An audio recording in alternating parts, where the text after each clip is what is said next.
Hello and welcome to Sue's Foods, and today I'm going to show you how I make this lovely 2-ingredient flatbread, which you can also make into crispy tortilla chips that go so beautifully with chilli. So let's go.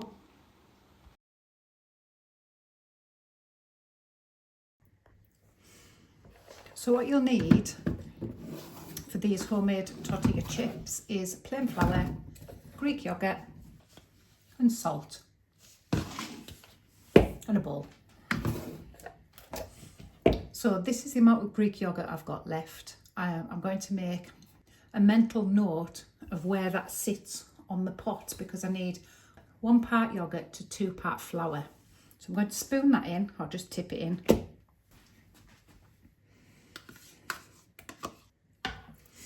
And I'm just going to fill this little container up to where it was, about there, with flour twice. That's 1. That's 2.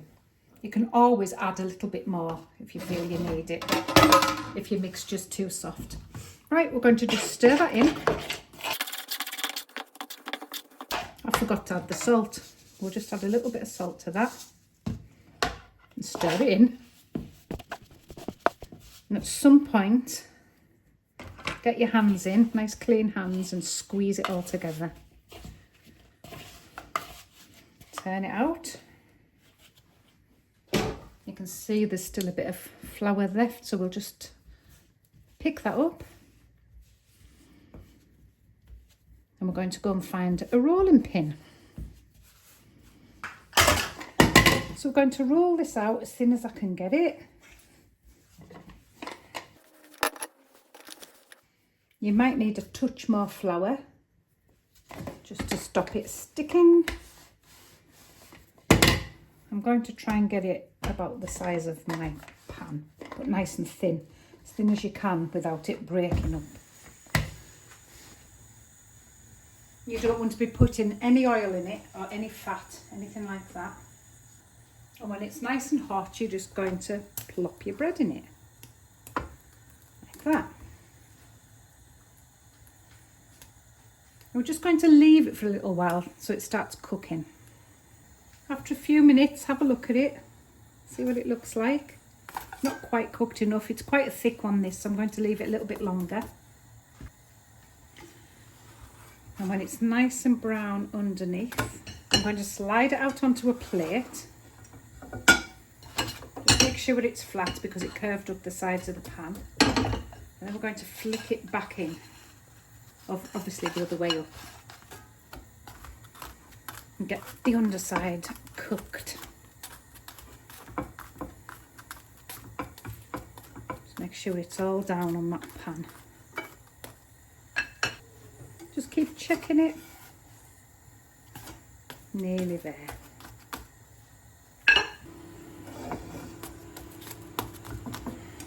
And there you have a delicious flatbread. Now, of course, you can eat it like that, or you can take it one step further, like I'm just about to do, and make tortilla chips. So let's do that. The first thing I'm going to do is cut this up. I mean, they're supposed to be triangles, aren't they? But they'll be quite big triangles, so I might just cut it up into different shapes. So I'm just going to taste a little bit of this, just to give it a taste test before we go any further. It's very, very nice. Right, let's carry on. I'm going to chuck all these pieces into a bowl, a big bowl so you can toss them about. I'm going to give it a glug of olive oil, some salt, some pepper, some garlic flakes, and I'm going to toss. Now I'm going to pop these into the air fryer for about 5 minutes. I've just evened them out a little bit and they're just going to go in for about 5 minutes. And there we have our finished crispy tortilla chips. Absolutely beautiful and great for dunking into things. Give it a go. See what you think. Let me know.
pop a pan on the heat